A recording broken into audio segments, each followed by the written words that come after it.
اللهم صل وسلم على سيدنا محمد وعلى آل سيدنا محمد.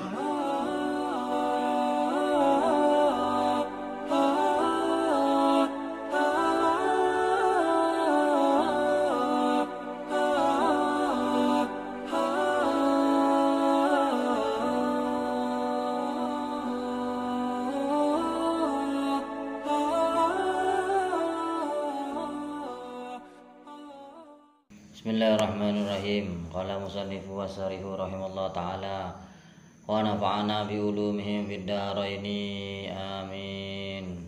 Rabbi israh li sadri wa yassir li amri wahlul 'uqdatam min lisani yafqahu qawli. Faslun fil janazati. Fasal menerangkan tentang jenazah atau orang yang meninggal. Wa yalzamu fil maiti arba'atu asya. Wajib untuk mayit atau orang yang meninggal al muslimi yang Islam, ghairi syahidi, yang matinya itu meninggalnya itu bukan mati syahid. Jadi kalau mati syahid yang ikut perang membela agama Islam itu beda perlakuan dengan orang yang meninggal biasa. Kalau mati syahid itu beda. Jadi tidak usah dimandikan, langsung dikubur agar supaya darah yang menetes yang keluar itu menjadi saksi bahwa dia meninggal karena membela agama Allah. Tapi kalau sekarang ini di Indonesia tidak ada yang dikatakan membela agama Allah, perang mati syahid ya tidak ada. Karena kita mau memerangi pemerintah misal polisinya ya Islam, mau memerangi pemerintah tentaranya orang Islam. Jadi ketika kita bentrok dengan orang Islam, apa yang mau kita bela? Gitu. Misal kita tidak suka dengan presiden, ya sudah tidak suka. Tapi kan tidak harus menggaungkan bahwa kita akan jihad membela agama Allah, seolah-olah presiden atau pemerintah kita ini menjajah agama Islam. Padahal kan tidak. Membatasi para ulama atau siapapun untuk berdakwah kan tidak. Adapun ketika mereka itu dilarang atau dibatasi, ya mungkin ada permasalahan atau ada provokator memprovokasi masyarakat, memprovokasi rakyat agar supaya membangkang kepada pemerintah. Bukannya saya membela atau bagaimana, tapi keliru ketika kita harus melawan pemerintah yang sah sampai kita harus berperang. Yang kita perangi itu sama-sama Islamnya dan kita tidak tahu tujuannya itu apa. Itu berarti itu bukan mati syahid. Wa yalzamu fil maiti al-islami ghairi syahidi. Wajib bagi orang yang meninggal, orang yang meninggal Islam, orang yang Islam meninggal ghairi syahidi, yang selain mati syahid, itu wajib apa? Wajib arba'atu asya. Itu wajib untuk melakukan 4 perkara. Yang pertama adalah idza al-ghuslu. Al-awalu al-ghuslu. Yang pertama adalah memandikan si mayit. Nah, seperti itu. Itu yang pertama adalah memandikan. Hendaknya ketika memandikan mayit itu yang lebih afdol itu adalah orang yang memang masih kerabatnya. Misal anaknya atau saudaranya, itu kalau memandikan mayit. Dan ketika memandikan mayit itu tidak boleh melihat kepada anggota tubuh mayit tadi, jadi harus ditutupi. Jangan sampai ada orang selain yang memandikan itu melihat auratnya mayit. Manusia itu ketika dia hidup kelihatan nampak auratnya, dia itu malu. Akan tetapi ketika orang itu mati lalu dia dimandikan, kelihatan auratnya, itu malunya 2 kali lipat daripada ketika dia hidup di dunia. Fayahrumu an-nadru ilaiha ayyutiya wajha bi khirfat. Haram untuk melihat. Wayahrumu an-nadru ilaiha. Haram wa amma auratuhu fayahrumu an-nadru ilaiha. haram hukumnya melihat auratnya mayit. Wa yubtiya wajhahu bihirfah. Maka hendaknya ketika memandikan mayit tadi itu harus ditutupi dengan kain. Jadi kita memandikan kita harus menggosok.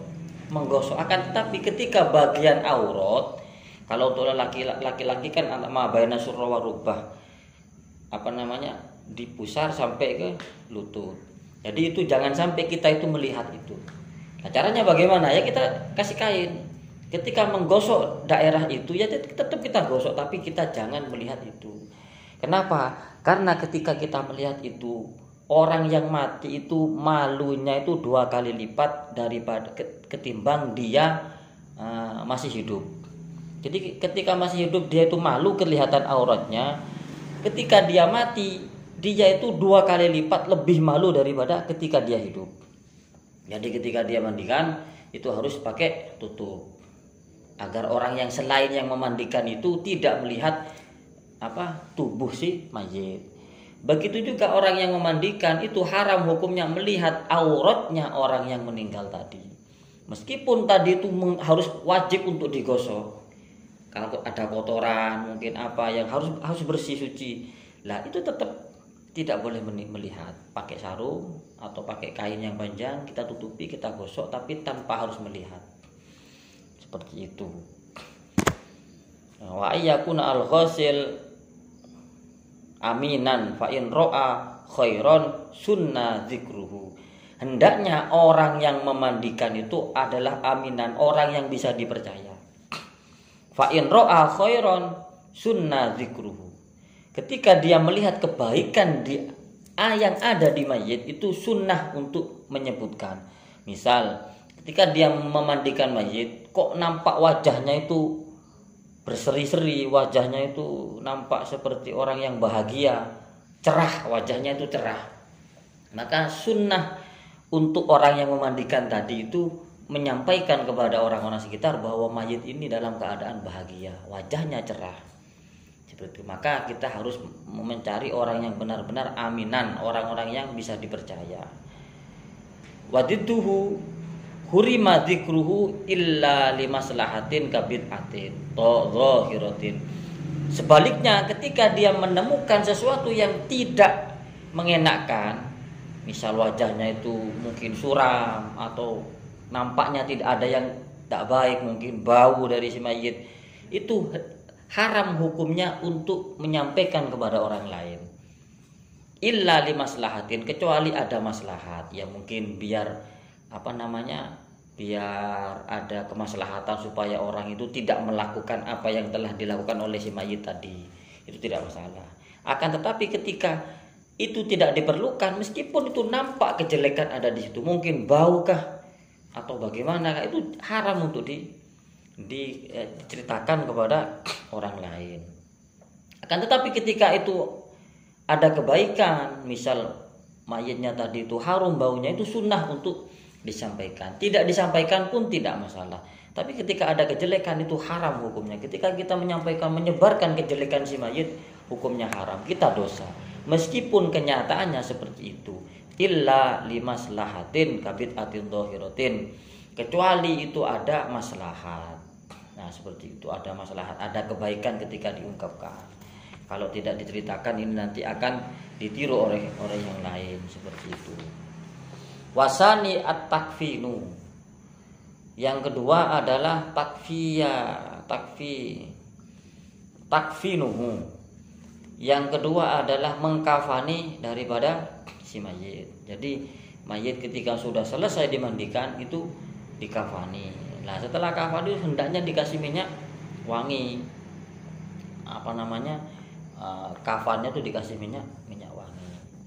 Wasalisu as-sholatu alaihi, yang nomor 3 adalah ketika sudah selesai memandikan itu sekaligus diwudui. Mayit tadi itu setelah dimandikan lalu diwudui, setelah itu dikafani, lalu yang nomor 3 adalah disolati, as-sholatu alaihi. Maka itu disolati untuk mayit tadi disolati, hendaknya disolati. Ya wajib memang sholatnya. Sholat menyolati menyolati mayit itu hukumnya adalah fardu kifayah. Fardu kifayah. Fardu kifayah itu berarti ketika satu kampung tidak ada yang mensolati mayit, maka satu kampung itu dosa. Tapi ketika satu kampung itu ada, meskipun cuma 2 ataupun 3, maka satu kampung itu tidak terkena dosa. Itu namanya fardu kifayah. Jadi hukumnya mensolati mayit itu adalah fardu kifayah. Ketika satu kampung tidak ada yang mau mensolati, maka hukumnya itu terkena dosa semua satu kampung. Tapi ketika ada 1 ataupun 2 yang mensolati, maka semuanya tidak terkena hukum haram. Wal aula bi imamati sholatil maiti abun wa in ala ausobiyun. Yang lebih utama menjadi imam daripada si mayit yaitu orang-orang yang terdekatnya. Misal ketika anaknya meninggal, hendaknya yang menjadi imam itu adalah bapaknya. Atau bapaknya meninggal, hendaknya yang menjadi imam itu adalah anaknya. Itu kalau bisa jadi imam. Adapun ketika anaknya tidak bisa menjadi imam atau bapaknya tidak bisa menjadi imam, cukup dia berada di barisan yang paling depan, di belakangnya imam pas. Karena disitulah bukti anak soleh, anak yang berbakti kepada orang tua, yaitu ketika penghormatan terakhir orang tuanya meninggal, dia ada di posisi paling depan di belakangnya imam. Ketika dia mampu untuk mensolati, menjadi imam, itu lebih baik. Ketika dia tidak bisa menjadi imam, berada di belakang imam pas paling depan, barisan makmum paling depan, itu lebih afdol. Itu berarti menunjukkan itu penghormatan terakhir kita kepada orang tua atau kerabat kita yang lebih tua. Wa yundabu ayyakifa ghairul ma'mumi min imamin wa munfaridin indarosi zakarin wa izatin ghairihi min unsa wa kun salit tibai. Sunnah untuk imam itu hendaknya disunnahkan berada begini. Jadi kalau mayit yang mati itu adalah mayit laki-laki, si imam tadi itu disunnahkan ketika dia berdiri, dia berada pas di kepalanya si mayit. Dan kepala si mayit laki-laki tadi diletakkan di sebelah kiri daripada imam. Jadi misal kalau di sini kan barat, berarti kepalanya itu diletakkan di selatan kalau laki-laki, dan imam berdiri pas di kepalanya si mayit untuk imam. Jadi agak geser ke kiri dan dia berdiri pas di kepala si mayit. Itu untuk laki-laki. Tapi untuk perempuan hendaknya imam itu berdiri pas di bokong, di pantatnya si mayit, dan kepala mayit itu ada di sebelah kanan imam. Dia agak ke kiri dan kepalanya mayit itu ada di utara atau di kanannya imam, dan imam berdiri pas di bokong atau di pantatnya si mayit. Jadi kalau mayitnya itu laki-laki, kepalanya taruh di kirinya imam dan imam berdiri di kepalanya imam. Kalau mayitnya itu perempuan, imam itu berdiri pas di pantatnya atau di bokongnya si mayit dan kepalanya ada di sebelah kanan imam atau utaranya imam. Kalau laki-laki selatannya. Nah, saya kira seperti itu. Hatta littibai itu karena mengikuti daripada sunnahnya Nabi. Ketika Nabi mensolati seseorang, Nabi itu melakukan hal-hal seperti itu. Apabila tidak melakukan itu, ya tidak apa-apa, ini sunnah namanya. Tapi apa salahnya kita mengikuti sunnahnya Nabi? Wa tajuzu ala janais sholatu wahidatin bi ridha auliyaihi. Li'anna al-ghatab kalau sabaqa unsa summa hadara rajulun. Saya kira keterangannya seperti itu. Lah hendaknya ketika imam mensolati Allahu Akbar sampai 4 kali, itu ketika salam Assalamualaikum warahmatullah. Jangan ditambah Assalamualaikum warahmatullahi wabarakatuh. Assalamualaikum warahmatullahi wabarakatuh. Assalamualaikum itu wajib, Assalamualaikum warahmatullahi itu sunnah, Assalamualaikum warahmatullahi wabarakatuh, ada wabarakatuhnya itu dhaif.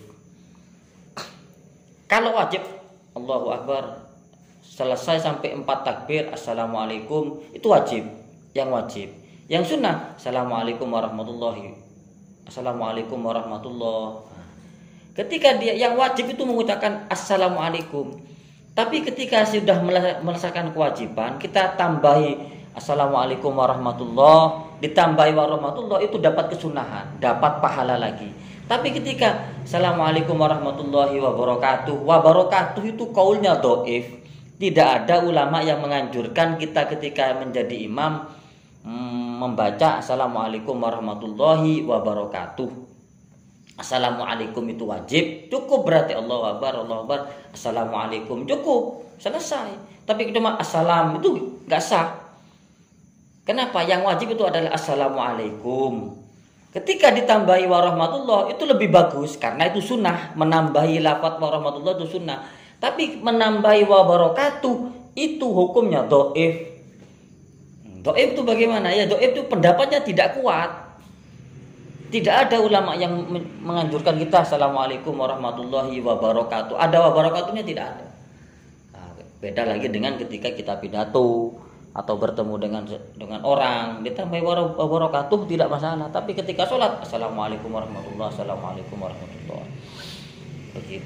Begitu juga ketika kita sholat fardu, sholat Jumat, sholat duhur, sholat apapun 5 waktu.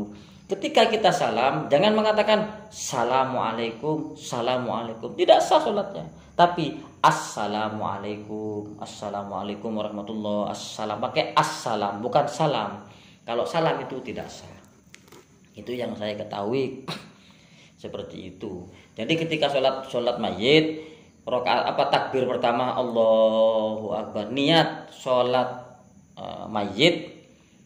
Niat sholat mayit fardu kifayah lillahi ta'ala. Saya niat sholat mayit ini fardu kifayah lillahi ta'ala. Itu kalau bahasa Indonesia, tidak usah pakai bahasa Arab, tidak apa-apa. Allahu Akbar, selesai. Kita baca bismillah. Bismillahirrahmanirrahim. Fatihah. Waladhdallin, amin. Allahu Akbar. Kita baca shalawat pada Rasulullah. Allahumma sholli ala sayyidina Muhammad wa sampai terus. Yang kedua, yang ketiga, Allahumma firlahu warhamhu. Yang keempat, Allahumma la tahrimna ajra wa la taftina ba'dahu. Ketika ada seseorang terlambat melakukan sholat, ada seseorang yang ikut sholat tadi terlambat, imam Allahu Akbar, takbir pertama. Setelah takbir pertama, makmum tadi datang. Makmum tadi yang terlambat datang, dan terlambat datang tadi sudah siap, imam sudah mengangkat takbir yang kedua. Allahu Akbar. Makmum ini ikut takbir yang kedua imam. Kalau makmum adalah yang pertama, kalau imam adalah yang kedua. Makmum ini tidak boleh membaca Fatihah, akan tetapi membaca sholawat. Imam Allahu Akbar waladhdallin, amin. Makmum datang, berdiri, imam Allahu Akbar, takbir yang kedua. Makmum datang dan siap takbir. Lah makmum ini ada takbir yang pertama, untuk imam adalah takbir yang kedua. Untuk imam kan seharusnya ini membaca sholawat, tapi untuk makmum adalah membaca harusnya membaca Fatihah. Akan tetapi kalau makmum ini harus membaca sholawat karena makmum ini adalah terlambat dan dia berada di posisi takbir yang kedua. Ketika takbir yang kedua tadi nambah ya kita baca, makmum tadi membaca Fatihah, sholawat dulu baru Fatihah, baru doa tadi. Jadi intinya begini, kalau sholat jenazah itu yang pertama membaca Fatihah, sholawat, doa Allahumma firlahu, Allahumma tahrimna ajrahu. Yang keempat, posisi sholawat ini harus berada di takbir yang kedua. Tidak boleh posisi takbir, tidak boleh sholawat ini berada di posisi yang ketiga, keempat, apalagi yang pertama, harus berada di posisi yang kedua. Kalau Fatihah ini boleh berada di posisi yang kedua, yang ketiga, yang keempat terserah. Tapi kalau yang sholawat itu harus berada di posisi yang kedua. Jadi kalau ada imam Allahu Akbar, lalu waladhdallin amin. Makmum datang kan terlambat, tidak ikut takbir imam yang pertama. Nah, imam takbir lagi yang kedua, imam harusnya membaca sholawat.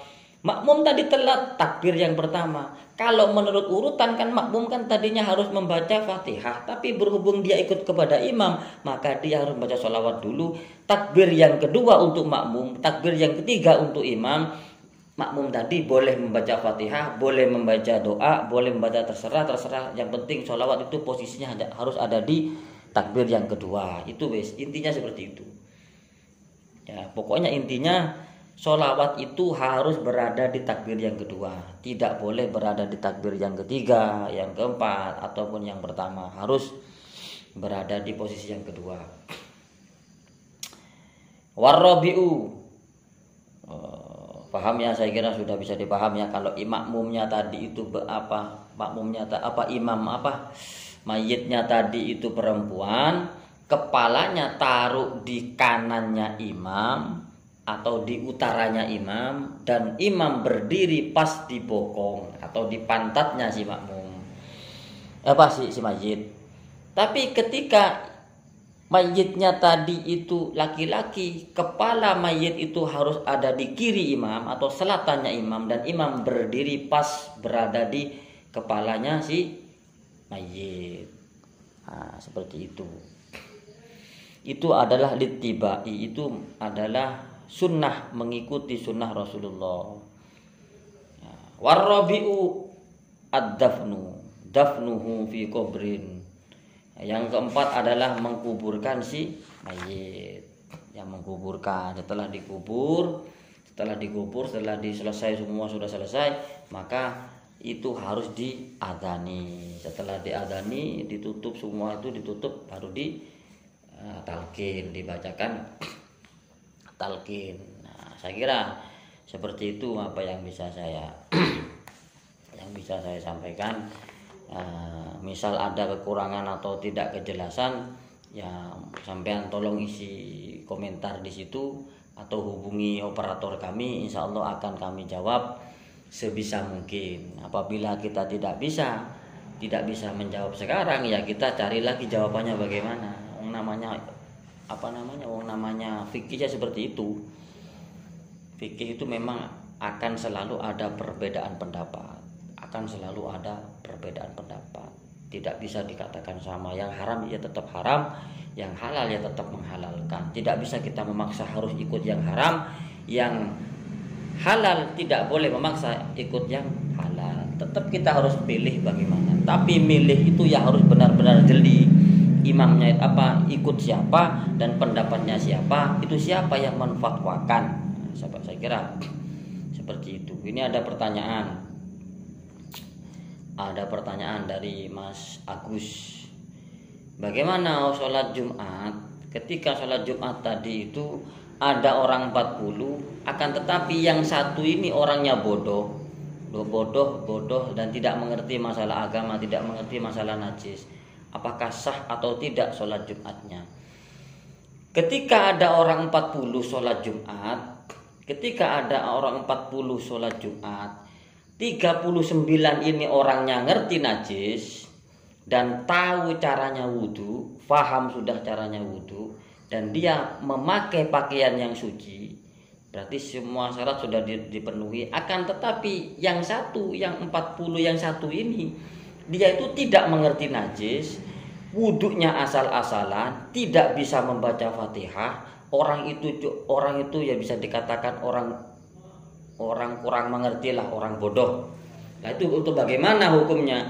Maka Jumatannya tadi itu tidak sah kalau 40. Tapi kalau 40 lebih, ada misal 50 yang bodoh, yang tidak mengerti, ini 5 orang, yang tidak mengerti najis, yang tidak mengerti agama ini 5 orang, yang 45 ataupun yang 40 itu orang yang paham agama, yang mengerti dengan syarat-syaratnya sholat, maka sholatnya sah.